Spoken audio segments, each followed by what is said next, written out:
Okay, we're live. Hello. Oh, yeah, works. It works. So let's just get a couple of things done. Yeah. All right. And then, whatever. Who cares? All right. So here we are. Welcome and thank you for joining in. It's interesting. I even got what I wanted to talk about, or did I, or didn't I? Very good question.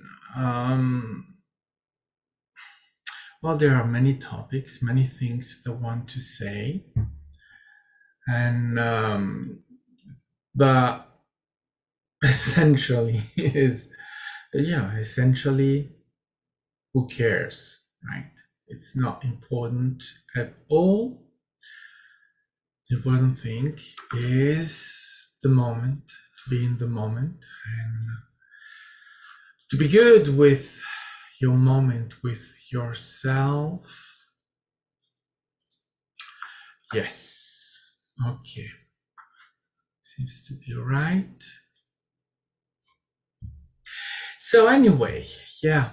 So tomorrow I will upload the new episode of The Mad in God that you can listen on your podcast provider, where you get your podcast. You will find it also. So The Mad in God, Apple, Google, what is there?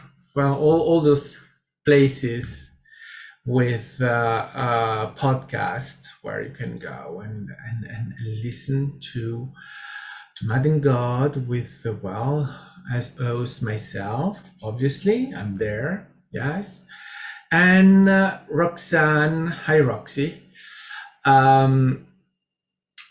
Roxanne Swinehart.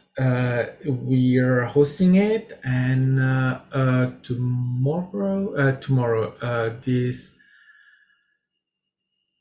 Well, you'll discover it. I honestly have no memory and don't remember things, and I'm not going to try even. Whatever, you'll discover it. You can listen, and then you'll see what you'll listen to. You'll listen to what we're discussing. It's a very interesting topic. Don't remember it. I just don't remember things in the moment. I have to go and check. I just decided that I'm not going to use memory because, well, I just don't remember. And if I want to, I just have to go and have the information, what the information is. I don't need to keep it in my head. It's absolutely useless and it's effort. So I'm not going to have the effort of doing such a thing, where it's very easy to have the information. And it's why I don't understand why there are tests, why at school they test anyone based on memory. Why will you do that?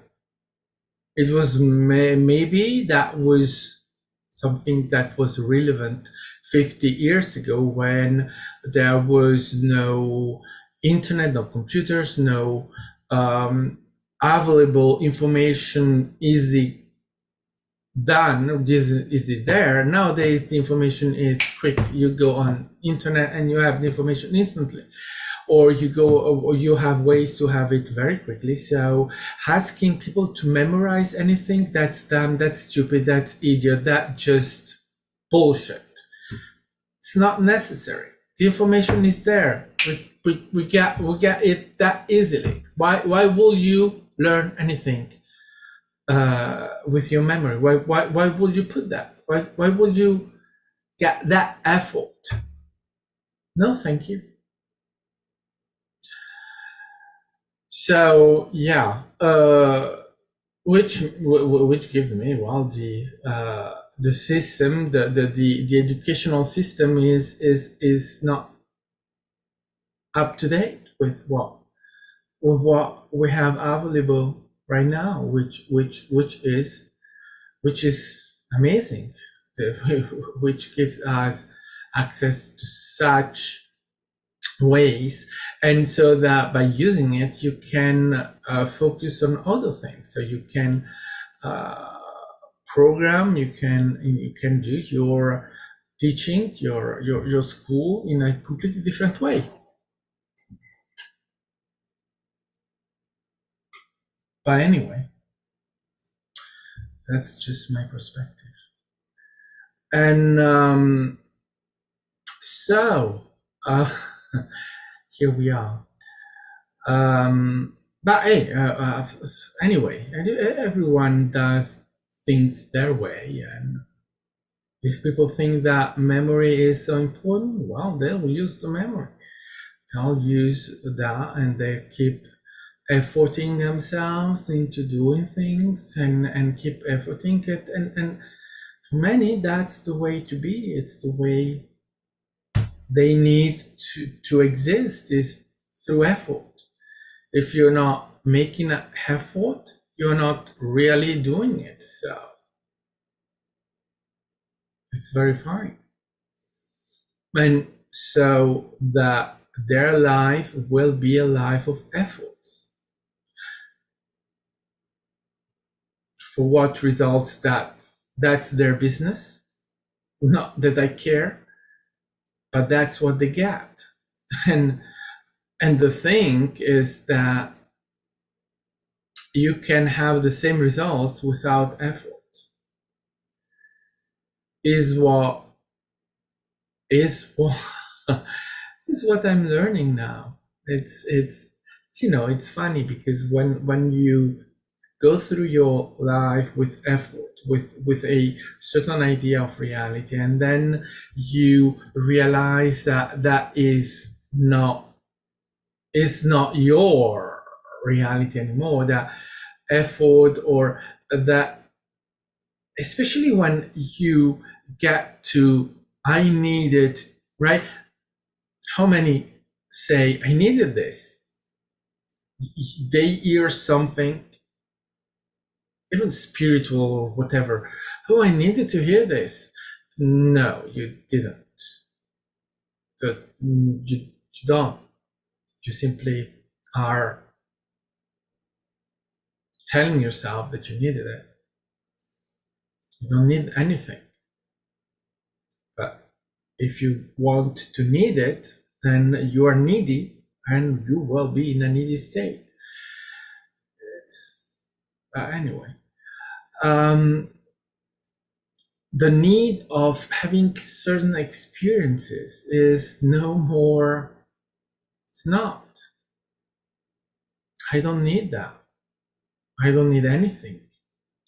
I don't need my childhood. I don't need my parents. I don't need my family. I don't need any of the experiences that I have had, any of the hardship, pain. I don't need that. Never have. But I had those experiences, and I had those hardships, so they are there. They are real. So at this point, they are relevant in what I perceive as my history. But that doesn't mean that they are needed. Nothing is needed. How can I say that anything is needed? Then it means that without that I'm nothing, or that without that I don't exist. That's bullshit. I do exist, and that's I'm here. There is no question about that. But you see, but yeah. And now the thing is that any of any other experiences that I don't remember will be, they could replace any of the experiences that I remember. And actually, that is that is very interesting. Well, well, that was channel. Will I be able to relate that? I'm tired of trying, but let's see. I realized that, right, the experiences that we have, so the history, what we perceive as our history, our experiences, how we go through things, right, that the memory, but actually which is the moments that we are experiencing, and all of those moments that we remember and we do not remember in this moment, which are a infinity of experiences that are available. We know, at least I know that that is already created, that all of that is already. So the question there is, so am I saying that everything is predetermined? No, everything is not predetermined. I said that our experiences or our moments are already. All of that. All of those moments are. That's all I said. I didn't say that it's predetermined. Don't run ahead. Stay where we are. So all our experiences, all of our moments are already. Then, what are we doing here and now? Well, we are telling a story. We are telling the story of our experience that we call timeline. I'm having a timeline, and I'm having many timelines. So that what I'm doing, I am choosing the moments that I am relating to as my timeline, as my experience. And I'm doing it simultaneously in, let's say, many timelines. So when I say it's not predetermined, it's because when I am here and now, what I am doing is that I'm attracting through vibration to belief systems, through law of attraction, right? Through all of that, I'm attracting reality, moment. So that in this moment, I am already working or attracting or having a view on the next moment. What's coming at the future? It's already now. So that what makes the difference, how I am telling the story, is that through that, I have an infinite ways of telling different telling of story. I change the story. The story is never the same, and I'm exploring that story in a infinite ways. And I'm telling myself the story. So I am experiencing that story, and that story changes all the time. So that's why it's not predetermined. It's because that way of having a choice, making choices, what is coming next? Well, I'm choosing, but that choosing is not a choosing that I'm doing consciously, is a choosing that I'm attracting, that I am determining in different ways, but not conscious. It's not will. It's there, available, and I'm choosing. And as that choosing is a word, but the choice is actually attraction, belief systems, and all of that, it means that what it's coming next, it's not will, it's the unknown that I'm attracting. And I keep doing that.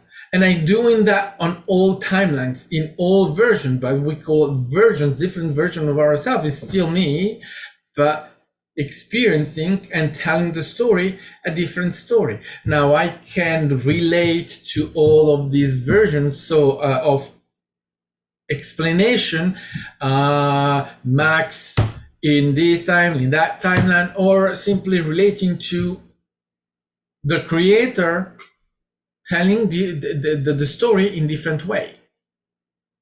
Whichever way I want to explain it, it's the way I explain it. It doesn't matter.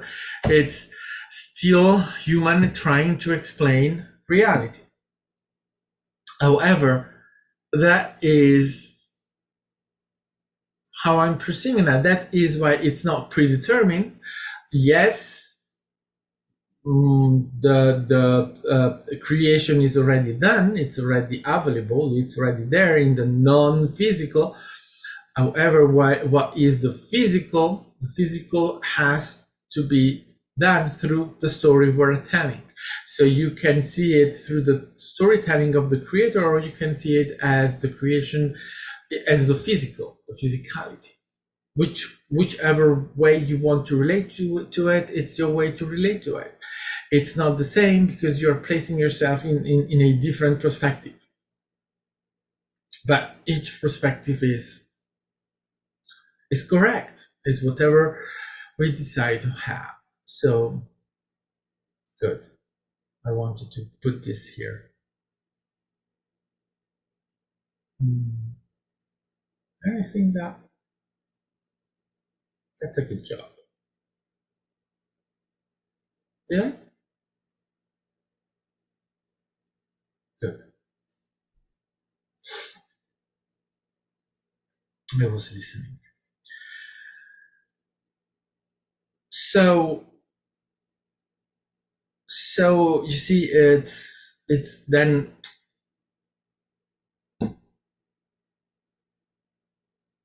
we go back to the fact that we're having experiences, and we are having all of them because all of them are available. And my choices, I have actually every choices I make,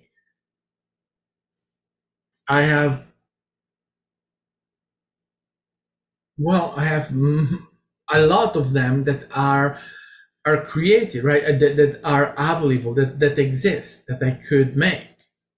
Now that's where then attraction, vibration, belief system come at a hand, meaning that they are determining which one are really available, right? All of them are available, but through belief system, the belief systems are going to limit what it's available, meaning I'm not going to have the experience where there's a living dragon in the garden, because that's not part of our belief system, that dragons are in the physical.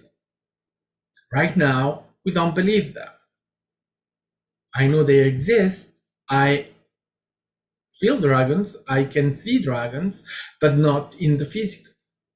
So that is not available through my belief system. Then there is vibration. I already talked about that. If I am vibrating unworthiness, I will not have the experience where I'm winning billions at the lottery because I'm unworthy of that. Or I will have an experience where I am disrespected by other people because I am unworthy of respect, right?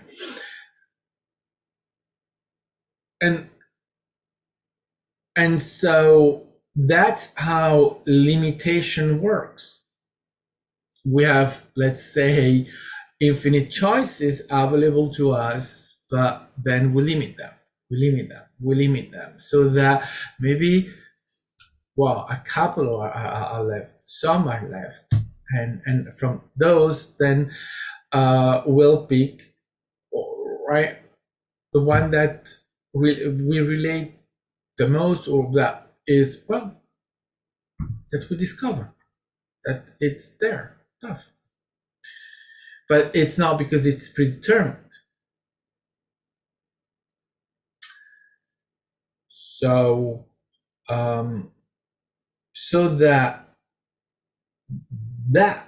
has an importance, right? Our belief systems. Why do we work on our belief system? Because they are determining what we can experience. As long as I am holding certain belief systems, well, my reality is limited by those belief systems that are, as I said, belief systems of limitations. I cannot experience dragons in the physical because we don't believe them existing. We do not accept them existing. We do not allow them to be physical, in our physicality, at least. Doesn't mean that they don't have their own physicality. It means that they do not share our own physicality.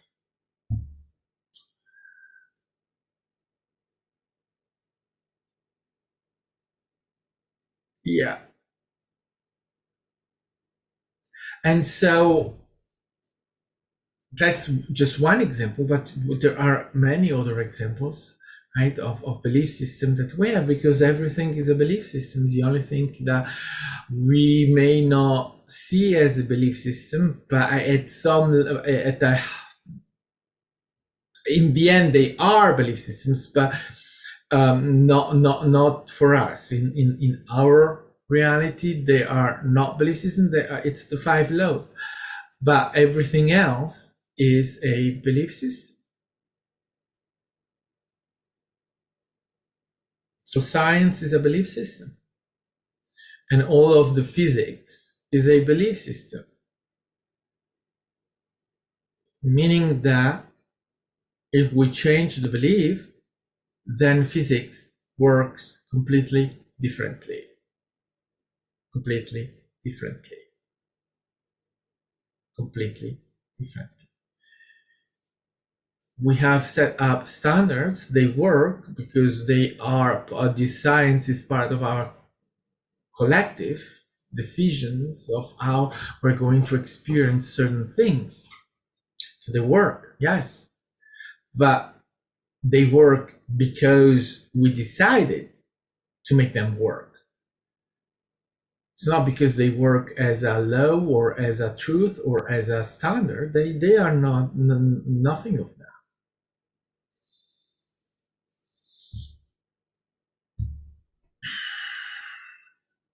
Every science is a belief system, so yes, all of it. How we can work with it, of course, because we can use the science to go through and discovering and enlarging, but we have decided that science is based on truth, on proofs. So good luck in a reality where there are none.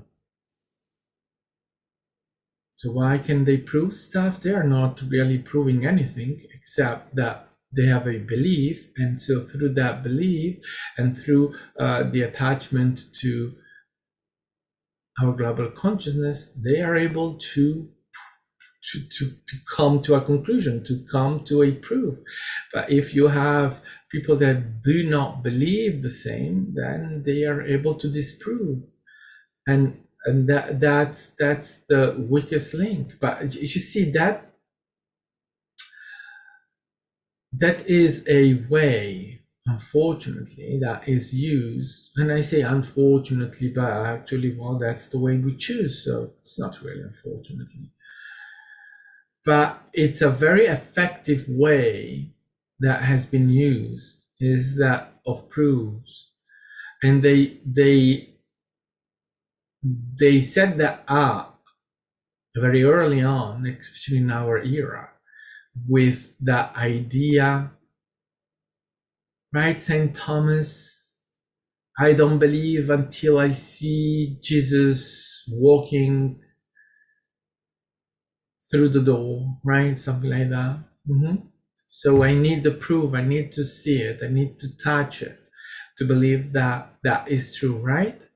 Yeah. So we have no chances, guys. We have been programmed to that.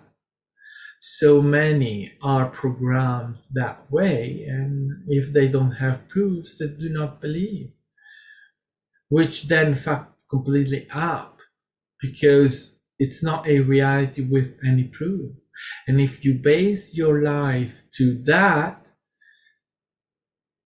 that is going to just be disappointing, because many things that are happening cannot be proven. And how can you prove what has no proof? Not physicality, no visual. Why you can't? Because it's not in this physical reality.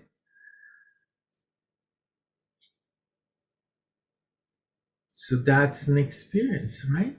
That's a way of sort of seeing it. But that idea, St. Thomas, right? It's clearly something that then has been used and manipulated into that vision, into that way of perceiving and doing.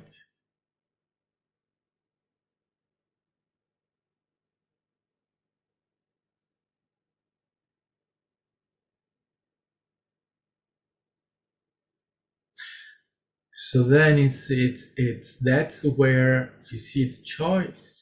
Do I choose to let go of that belief? Do I let go of that religious conditioning of I need a proof? And you must now see how hypocritical that is, to have that rhetoric of St. Thomas. I need proof. I need to see, touch Jesus, or I don't believe it. And you have to see the hypocrisy then to believe in God. Because then I will challenge any Christian to say, I saw and I touch in the physical God. All of those that are now playing this game of we have to make America a Christian country. We have to Christian, but yeah, it's not just the Christians, it's every religion, right? But I'm talking what I know the best. So which Christian has seen God in the physical? None of them. No one has met, seen, or whatsoever in the physical that God. So they are demanding for proofs. They are demanding for seeing, proving, touching.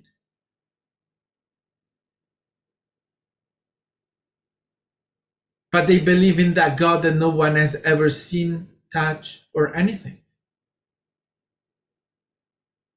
I'm not questioning that. You're free for that. But don't come fucking around with us that you need proofs when you believe in a God that you have never seen, with that thing of we need proofs.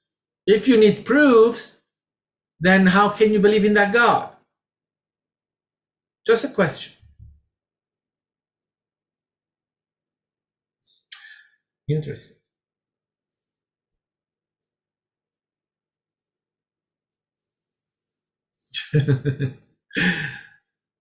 And that is the way it is, right? But this cannot be, however, presented to anyone. Look, I know that, right, it can become emotional, but the thing is that we can go and argument with anyone. Let's say about abortion. You can go and talk about those and arguing with those that are pro-life and tell them that if you're pro-life, why then you are pro-guns? Why do you carry guns? Why are you opposed to universal health care? Why are you opposed to anything that is beneficial to life, to keep people alive, to support people alive, to give them any support, any life assistance that they need in any moment? Why are you against that? It's a valid question. But you can argue with them on these topics, and you will just be getting probably into a shouting match where no one is going to convince the other, because there is no convincing, there is no arguing. They have their own belief system, and their belief system is a belief around a pregnancy, keeping the pregnancy and keeping the baby, and the baby is already alive, blah blah blah blah, all of that. That's their belief, and they don't go any further. It's not about pro-life when after the birth. For them, that's where it ends, and you cannot argue. You cannot change the way they're perceiving that. They have to do that. If they change, it's because they choose to change and to see things differently, and that happens. There are people that realize that their idea of pro-life and keeping the babies and all of that, has transformed itself in something that has nothing to do with caring for human beings. It is a principal fight for power grab, to demonstrate that they are right. Everyone is trying to do that, by the way, and every argument, it's about people trying to prove that they are right. Are they proving that they are right? No, they are not proving that they are right, because there is always someone arguing back with a counter attack. And the more you are desperate to prove that you are right, the more you will be countered by someone else that is eager to prove that you're wrong. And you can keep that going as long as you want. You will not convince them. And are you trying to convince them, or are you trying to convince yourself? That question is valid and correct, and a question that is certainly worth posing, expressing, because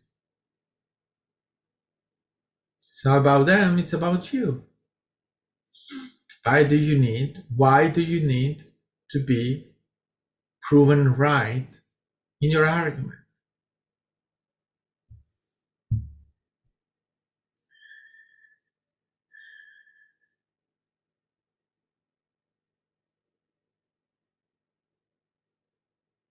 Right. So,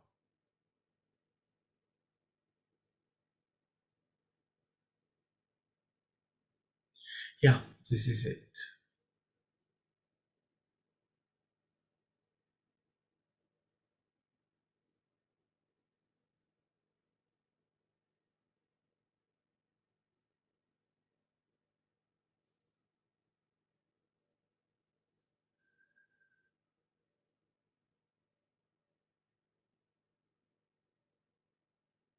All right, I will be seeing you the next time, another moment.